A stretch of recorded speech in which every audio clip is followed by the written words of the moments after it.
Hi, welcome to the show. I have a guest here today who is kind of a part two to the visit I had with Jerry Agee a couple of weeks ago. They are both the authors of Flipping Main Street, How to Flip Houses Without Going Upside Down. I'm here today with Terence Davis. Thanks so much for being here. I'm glad to get to have this two-parter story about both of you and the work you've done in real estate. I've had a lot of feedback from Jerry's show, so I think this will get interesting as well.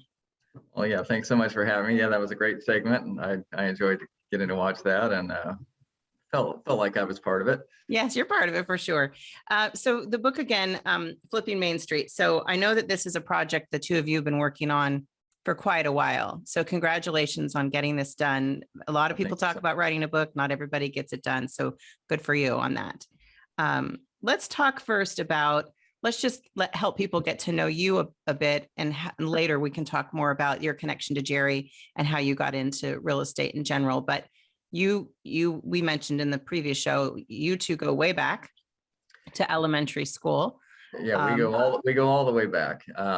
We probably first started crossing paths, I don't know, third, fourth grade. So yeah, middle of elementary school. He was a little older, so I probably wasn't much on his radar, but we kind of followed each other all the way through high school. We started getting to know each other better then, and then college years in Southern California, we kept kind of intersecting. That's probably been the theme. So yeah, we kept kind of intersecting and re-intersecting, and then in 2001, we started actively working together. So you were an English major at UCLA? Yes. Yes. So tell me, how do you go from being an English major to a real estate mogul? Yeah, that I guess that might not happen very often. I'm actually, I guess I'd be third generation real estate family here in Redding, California. That's where Jerry and I both grew up, and you as well. My grandfather had been a developer here. He had been a home builder in Southern California. My father's been a broker. He's actually still an active broker here in Redding. It's pretty amazing. He got licensed in 1970 and he's still going strong. So 52 years later, he's still, 5-6 days a week and super active, very successful broker. We worked together for years and still, spend a lot of time together and compare notes on everything. So he's definitely a great resource. And so I'm the third generation. My daughter now, actually, she's only 18. She's already licensed as a realtor and helping in the business.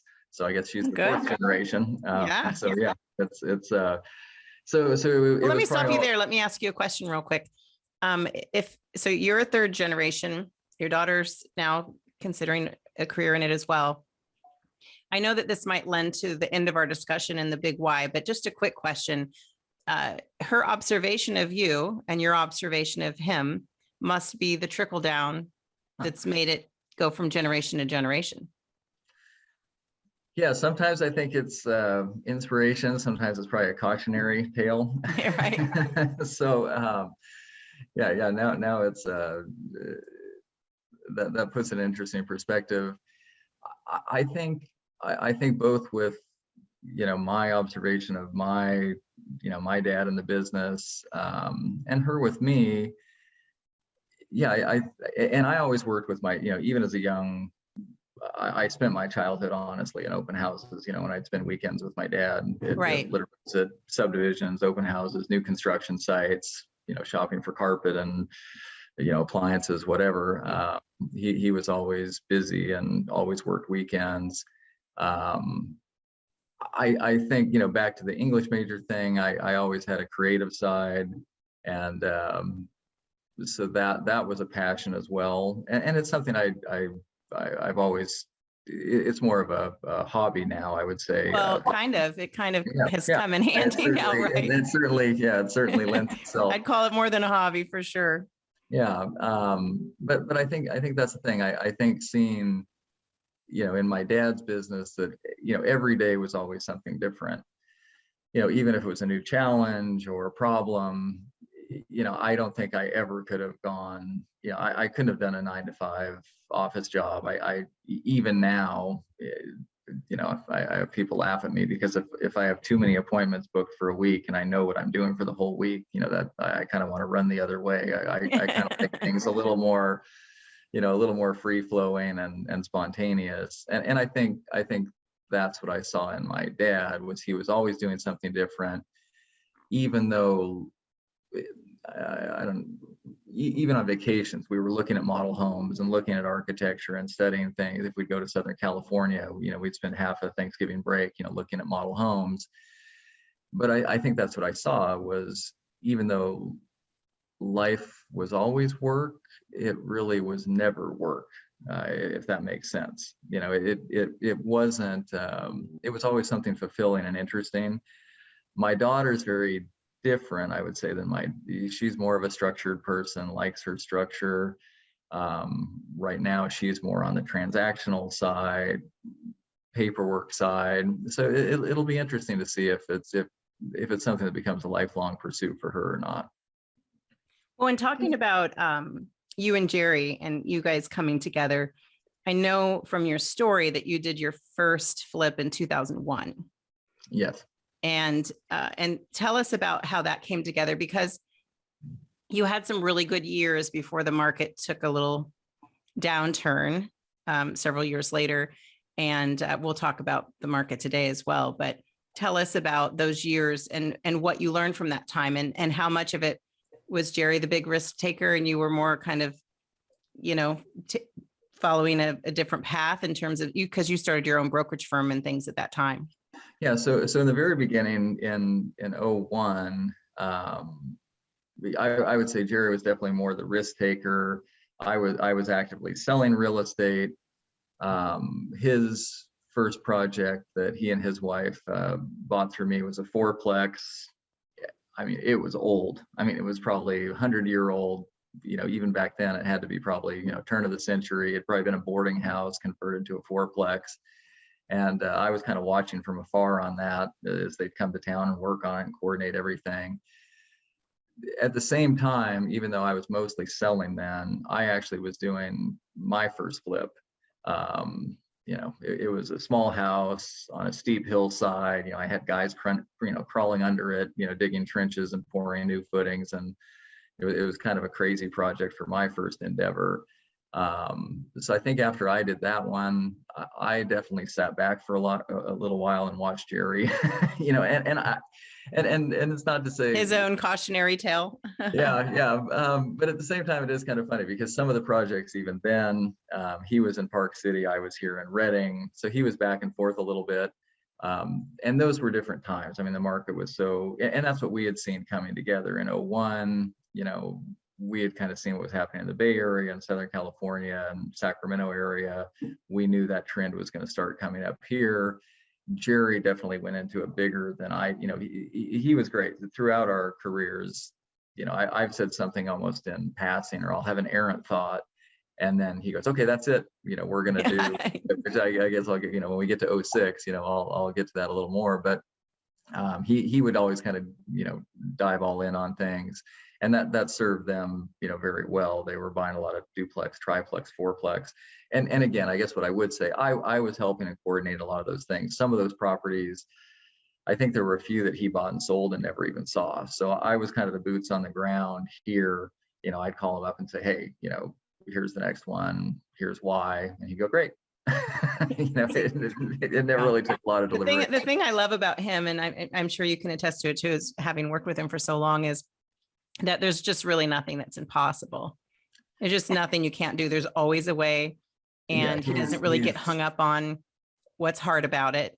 He just looks for the solution. So you're in good company in that way, for sure. I would definitely, identify him as a super creative. I mean, he's, and what I appreciate most about the friendship and our relationship, I guess that sums it up. And what I was saying, the amount of trust he's always put in me has really been the foundation of our friendship and our working relationship. So I don't know if there's almost anyone else in my life that's ever just 100% taken everything I've said and trusted it. Said yes, yeah. Completely. So, well, let's take a break. We come back, we're going to talk more about the book, Flipping Main Street. We want to give our audience some tangible advice, because you guys are the experts. And your co-writer, of course, we've been mentioning is Jerry Agee. I'm talking with Terence Davis. We'll be back in just a moment.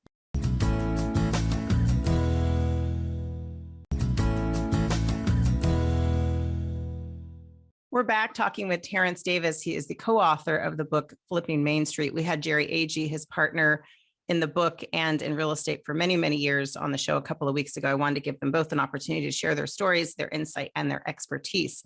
I wanted to open up the book a bit. I didn't have a copy when I had Jerry on. Now I have my 5 copies. Thank you so much. Yeah. And I wanted to talk about a couple of the specific areas that might be of help to someone who's considering real estate, or they're navigating what's happening in real estate today. And one chapter that I thought would be good for us to discuss is becoming a student. Become a student is what it's called, chapter 2. And you had great success in the early 2000s. And then we all know that the real estate took a turn, a downward turn, we'd say, toward the end of the decade. And so you really did have to become a student.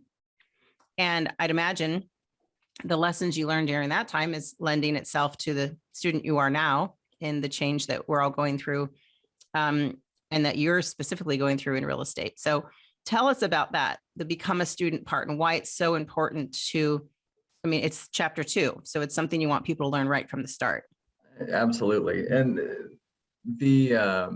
there's many facets to that, but I think in the book, we talk a lot about, being out, we talk about going to trustee sales and talking to agents and looking at properties, and all it really is learning your market and learning what's going on. We've had this has been kind of an unusual real estate cycle. We've just about had 12 years of an upcycle here, which is not a typical real estate cycle. So Jerry and I have been doing this, again, I was licensed in 97. We started doing this actively together in 2001. I've been around this business, and I'd watched my dad, like I say, I talked about him being in the business. I certainly watched him go through some, meteoric rises and falls in the late 1970s. What is the typical cycle? If 12 years is a long cycle, what's the typical cycle? Yeah, usually I would say historically, the whole cycle kind of up and down has been more a 7 to 10 year cycle. So, and not these huge ups and these huge downs. And then a little more stagnancy. So in the Reading market, which is not always trending exactly with, the nation as a whole or other metro areas, but say in our market here in Northern California, the market really dropped off in like 92, 93, and then it stayed, probably hit a bottom in 94, and it just kind of stayed even all the way until I came back. When I was kind of coming back up here in 2000, 2001, prices had been fairly stable for years and years, not a lot of movement up or down. And that was kind of more typical, to have these kind of rise and fall, and then things kind of stay stagnant and then, start rising back up. So this, to have such long upward movement, is a little unique. And it's probably scary going forward. And this is why studying and becoming a student is probably so important now, because we have people, if they've just been in the business the last 1, 3, 5, 7, 10 years, this is all they've seen. And really, that's kind of the parallel even for Jerry and I, when we were really going, 2001 through 2006, we were still certainly adding value and finding deals and trying to find things that were off market or below market, but you really couldn't go too far wrong, during that time period, because things were moving up so explosively. 06, back to Jerry's trust and what I appreciate so much, we had the call in 06, and I said, hey, I think this thing is over. I said, I think the time has come. And that was one of those funny phone calls where he truly said, okay, sell everything I have, list everything right now, let's get rid of everything. And so even though we were starting to work on things together then, it was funny. I still had my things and he still had a lot of his projects going. So it is kind of funny is we liquidated everything he had here, and he did really, the numbers were crazy. There were things that he had, bought for $150,000 that we were selling for $350,000. Some of the things that he had held for a few years that had rents, a lot of things he had just flipped. But the funny thing was, a lot of my projects, I didn't even follow my own advice, and I kept some of the things I had. I had my real estate brokerage going at the time. I had grown to a decent number of agents, and I needed more space. So even as I was telling him to sell, I bought an office building, which I'm actually sitting in right now. Somehow I weathered the storm and kept this through the Good for last you. 16 years, which wasn't wasn't Always easy. easy. So again, getting back to what's happening now, because we are seeing this transition in the market, I do think it'll be different and similar to the last cycle. Rents are certainly higher, wages are higher, so there are some some safeties built into the market. But this is where I'd say people really do need to spend the time, really watch what's selling, watch what people are doing, and they've got to be flexible. And even in my business right now, that's what I am doing. I closed on a house today. It was actually a project I was going to do, but it was a pretty major renovation. I mean, really, really extensive. It was going to require a lot of permitting. That's a lot of time right now when you're dealing with governmental agencies. So on that one, I just sold it. It actually still made a really good profit because we have had this upcycle. I did a few very basic things to kind of get it launched for the next investor. And that's kind of what I chose to do with that. So, you have to scale down. At the same time, I'm buying new things, so I'm always doing a little of both. But I think people need to be cautious. And again, I think you're right. Them spending more time being a student, maybe allocate a little more time to studying the market right now than they normally would.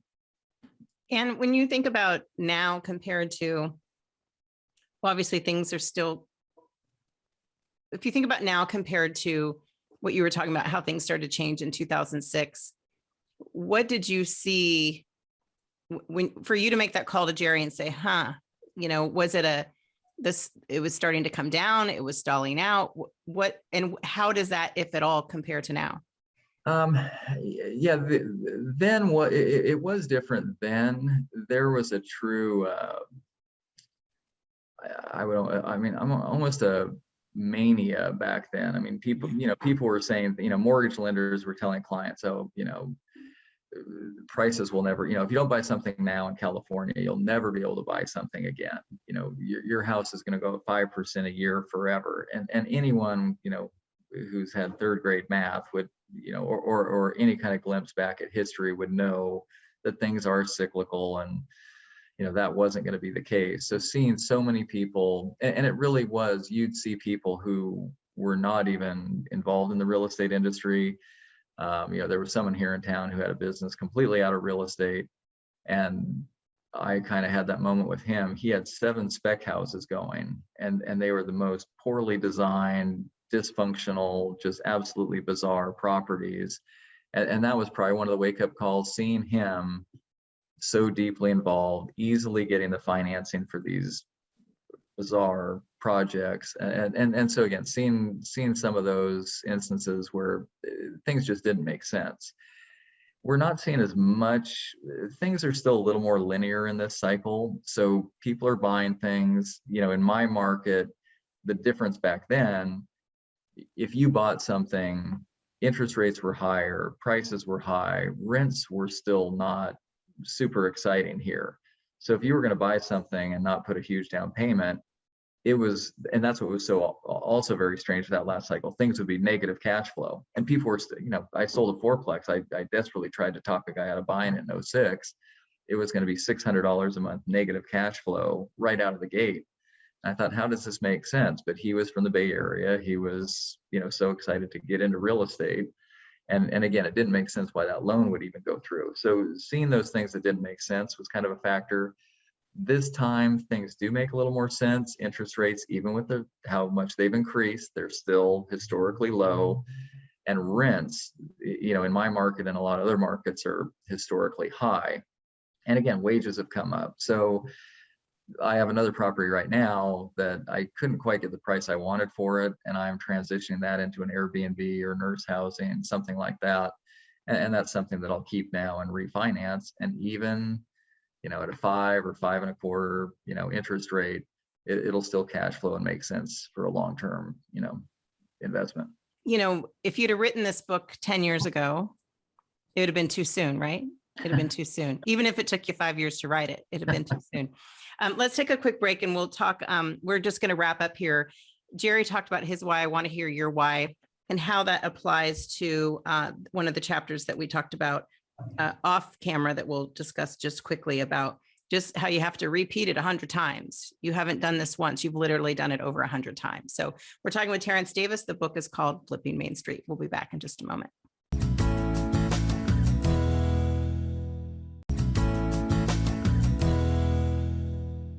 We're finishing up with Terence Davis. We're talking about his book he wrote with his partner, Jerry Agee, Flipping Main Street. We only have a couple of minutes. I know that some people might be discouraged about getting into real estate or even investment properties right now, but I mean, as long as you're a student and paying attention to the market and making some good choices, there's never a bad time.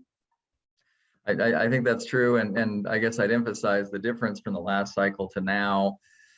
I think we're going to see a lot of people that locked in these super low interest rates. And if it's a 30-year fixed at 2.9% and you're controlling that money, especially going into these really inflationary times, that could be something that's really priceless and worthwhile. So I think we'll see a lot of people holding their homes, not selling. And that's the difference for the last cycle. People have more options with, Airbnb and VRBO and nurse housing. So I think that will give a little more stability to the market this cycle.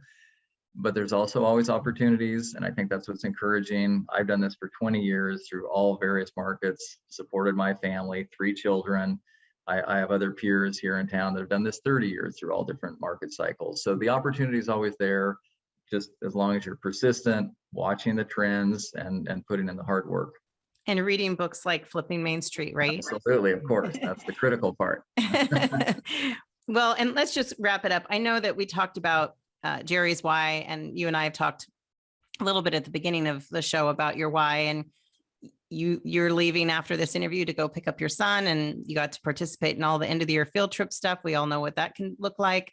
So for you, it really has been, you don't like to fill up your calendar too much, but you've managed, like you said, to raise 3 children and have a successful career and take the highs and the lows of it.